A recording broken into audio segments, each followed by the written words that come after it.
Good morning and welcome back, Trinidad and Tobago. Just reminding you, we are live on CTV and Talk City 91.1 FM, also streaming live on ctvtt.com. We invite you to download our CTV app for the very latest in news, current affairs and trending topics on our program. Well, it is my privilege to introduce to you this morning Pastor Lisa Singh. Many of you would know her. Her program is always right here on CTV every Sunday morning.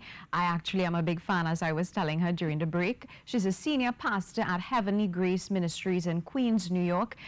Your ministry has been a blessing to so many people. It's an honor to have you on this morning. Thank Welcome. you for having me. I appreciate the opportunity to be here. Wonderful. So let's talk a little bit about your ministry. When you established this ministry, what was the purpose behind it? Well, you know, first of all, it's all about people. Yes. It was about reaching people in the place where they are, not creating a place where they had to come when they were perfect, because a lot of people they're scared of the church. You know, the church has, when they hear the word church, it kind of pushes them back, and sometimes the rules and all of that kind of keep people away. So I wanted to create an environment where people would feel comfortable to come as they are. Yes. And be changed as the process goes on, not coming being perfect or coming to be condemned, but opening up a place where people could come. A home away from home is what our motto is at Heavenly Grace. When you come in, we try to say welcome home. Yes. Because there was a lot of brokenness in my life growing up. That was my personal struggles from very young, growing up in a single parent home. The church saved me. And so I felt the call at age 16 to be a pastor. I deviated from that for many years, but the call was always there. And so when I had a church, I wanted it to be a place where people could really come home, you know, because the Bible says that Jesus is calling for people to come.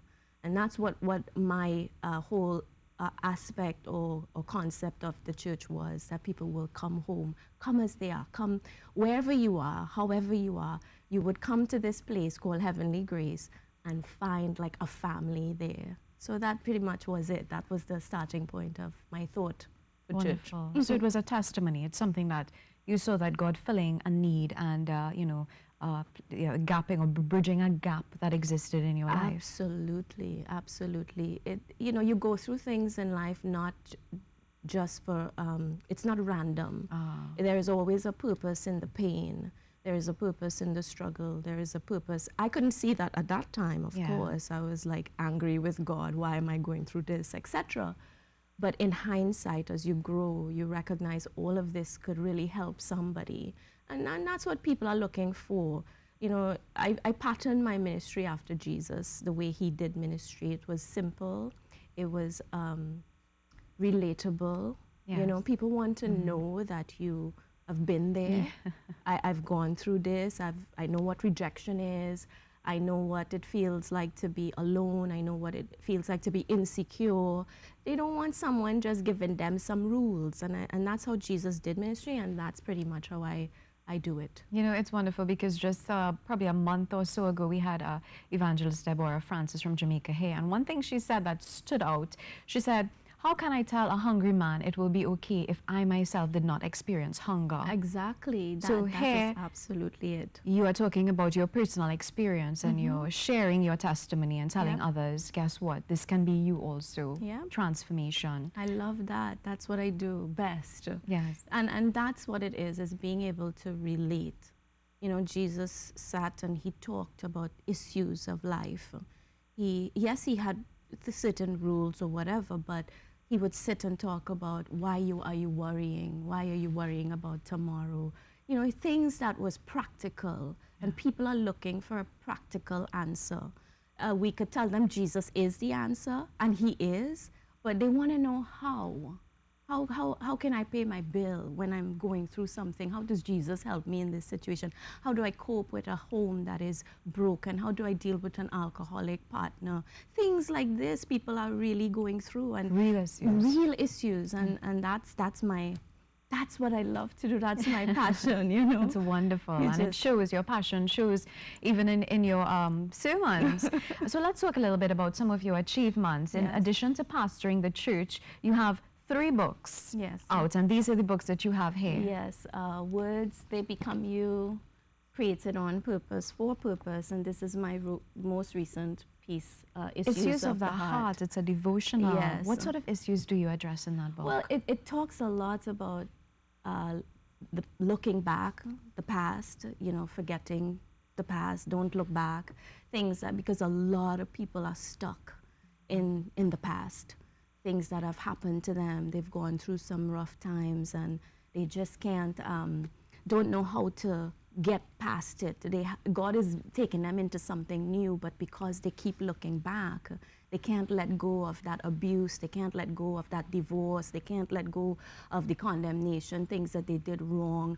Somehow they just can't. They had disappointments, they had losses, and they keep there, they keep staying there. So I deal with topics like don't look back, waiting on the Lord, stuff like you're waiting for so long for a breakthrough. How do you wait in the process? Sometimes you're afraid. Launch out into the deep is one of the plans. It's 20 different topics, and it's very intense, and it's not like just a day read. When you finish a topic, you will be fully versed. They talk about peace as your inheritance. There's 20 wide range, so it can reach anybody at anywhere in their lives. If you're waiting on the Lord, waiting for a spouse, waiting for a husband, waiting for a wife, you're waiting for a child, you're waiting for the career, what do you do in the process? Sometimes you're afraid to launch out into the deep. There's a plan called Launch Out into the Deep. I love that.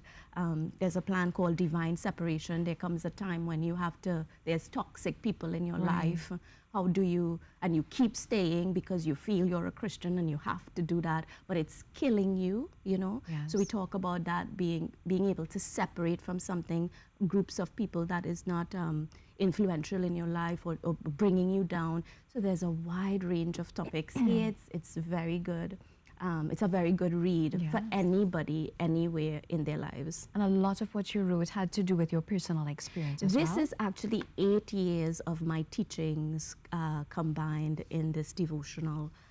So yeah, and it's all from a very personal place. I teach from a personal place. You see, when I was ordained as a pastor, one of the advice that was given to me was that you don't always prepare a message for what you think the people need. You prepare a message, most of the times the most effective message is where you are. What do you need? Instead of preaching to the people, what am I going through?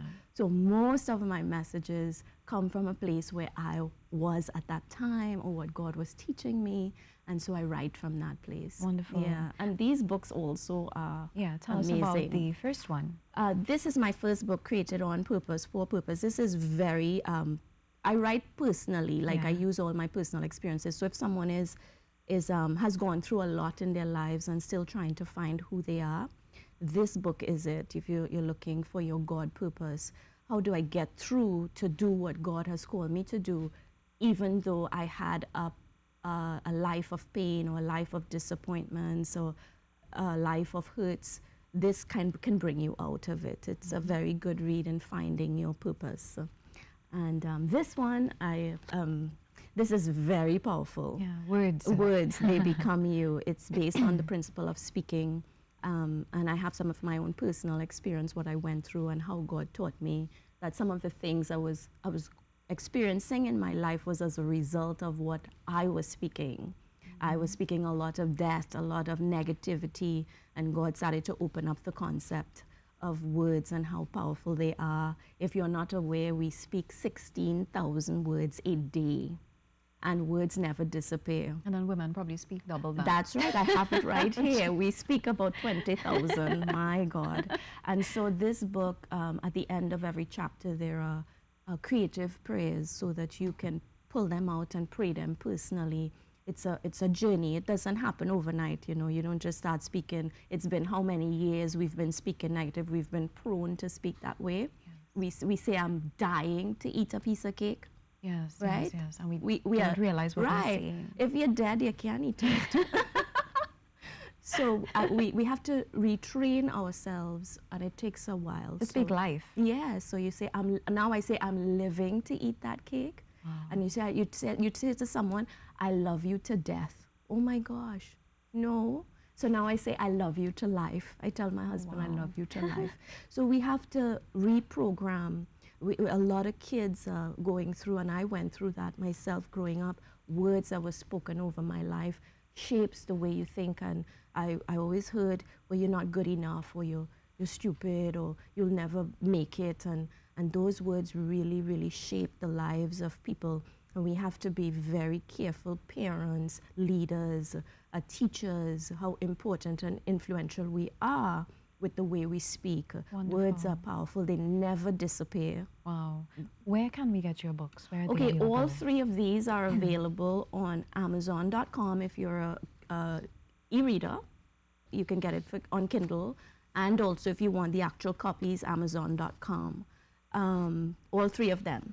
And if you want it locally, in Trinidad, you can contact Emerald's Travel. Yes. And we would have copies available there if someone wanted. There's Emerald's Travel, 4 locations, Valsain, Port of Spain, Chaguanas, and San Fernando. So they can just get the Emerald's Travel phone number, call up, and we'll make the copies available there if they want them. Wonderful. Now, your teachings are also streamed live on your website. Yes, yes. What is that website? It's hgmny.org.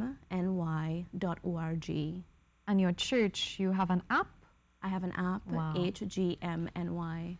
Right. I also wanted to say that if you are a YouVersion, you know, the Bible app, Yes. YouVersion, if a lot of people use technology now, I've made each of these plans available there. The 20 plans are available for free if Wonderful. you read.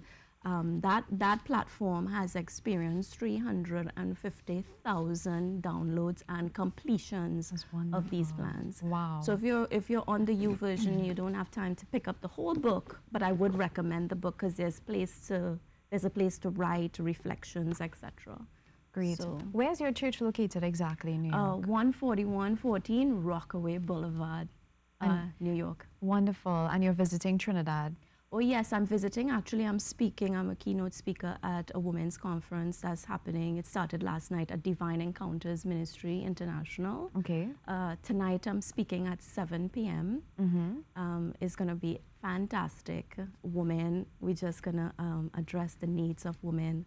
And I'm back again in June. Okay. Down at Word of Faith Tabernacle for 3 days of ministry. So we'll be advertising that on CTV on our program, Yes. so people can get the opportunity to come out. I really love meeting the audience and you know, just telling them more Yes. and giving hope pretty much. We appreciate that so much. And your teachings are aired on 2 TV stations in Guyana and aired every Sunday morning on CTV. That's correct. Right here. Yes. What are your closing comments at this time? What would you like to say to those looking on? Well, I want to say, and as I've always said, Jesus is not looking for perfect. If he was, he wouldn't need to come. He said, I've come for the sick. It's the sick that needs a doctor. And what we have to do is recognize that we are not perfect and we need someone to bring perfection in our lives. So I want to encourage everybody that's listening to me this morning. I want to say, come as you are. Come with the mess. Come with the hurts. Come with the pains. Come with the disappointments. Find a place where you can just pour out and allow God to do the work in you, because we can't change ourselves. And another thing is I want to say is learn how to speak differently. Get the book, change the way you speak about your spouse, about your children. You can change your whole atmosphere, your whole destiny, your whole purpose by just learning to readjust the little words that you say. Wonderful. So that's all I have to say. Thank you so much. Indeed, a pleasure having you on. Same here. It was so so sweet. appreciative. I'm so appreciative of the opportunity. Wonderful, great. Well, we hope to see you more often, not just on Sunday mornings, but right here on our program. Definitely, when the opportunity permits. Certainly. Well, a lot more when we return. Stay tuned.